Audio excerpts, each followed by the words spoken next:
Let's talk about something we use literally every single second of our lives, but maybe don't really stop to think about: electricity. Today, we're going to pull back the curtain on the absolute basics of electric circuits, and we're going to do it in a way that just clicks. All right, to get started, I want you to try something with me. Just for a moment, forget all the complex physics, all the weird symbols. What if we imagined electricity not as some invisible, mysterious force, but just as a simple river? So this whole river idea, that's going to be our guide for this entire explainer. So first things first, let's get to know the river itself. Let's really understand the flow. Okay, here's our first big idea. That water flowing in the river, the actual movement, in our world, that's what we call electric current. We give it the symbol I, and we measure its strength, how much water is flowing past a point every second, in something called amps, or amps for short. But think about it. A river can't just flow wherever, right? It needs a path to follow, a riverbed. And that is exactly what an electric circuit is. It's the closed, continuous loop that our current has to follow. If you get a break in that path, well, the river stops. It's that simple. No complete circuit means no flow. So we've got a river and we've got a riverbed. But why is the water moving at all? What's giving it the push, the energy to get from one place to another? And that is where something called potential difference comes in. Now, you probably know it by its more common name, voltage.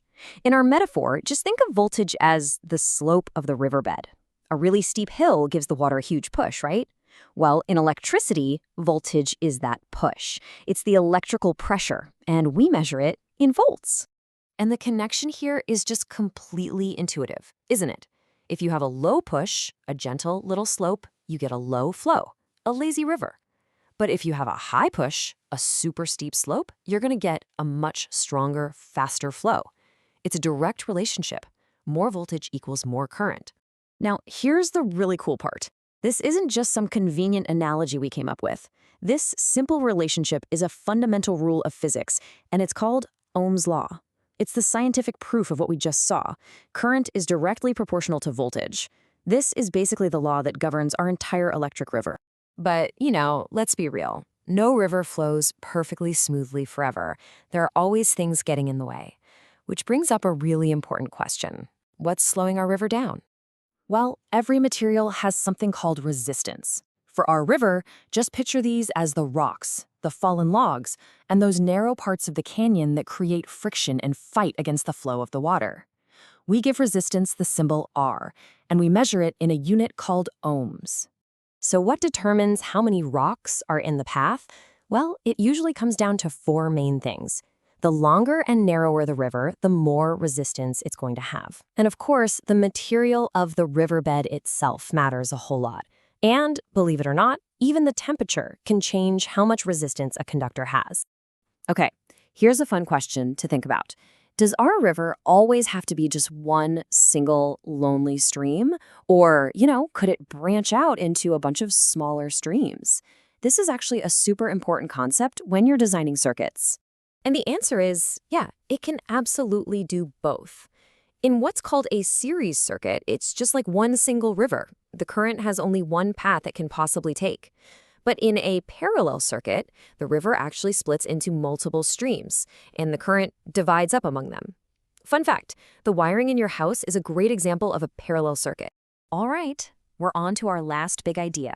Now, we've talked about the flow, the push, and all the obstacles. But think about all that friction, all those rocks that the river is tumbling over. They actually create something else, something surprisingly useful. And that something is heat. There's a scientific name for it, Joule's heating effect. Essentially, whenever a current has to fight its way through something with resistance, that struggle, that friction, it generates heat. It's like the river itself is getting warmer as it churns over all those rocks. But here's the truly brilliant part, how we humans turned this so-called side effect into the main event. I mean, the whole point of an electric heater or a toaster is to have a ton of resistance so it can generate a lot of heat on purpose. Even old-school light bulbs worked by heating a tiny little wire until it literally glowed white hot. So what this really tells us is that this waste heat from resistance, well, a lot of the time, it isn't waste at all. For so many of the devices we depend on, creating that heat is the entire purpose. It's one of the most powerful and useful features of electricity. It's just such a testament to clever engineering, isn't it? And it leaves us with one final thought to chew on. If resistance is technically an inefficiency, a kind of electrical friction that creates wasteful heat, how in the world did we get so good at turning that waste into something so absolutely essential? Something to think about.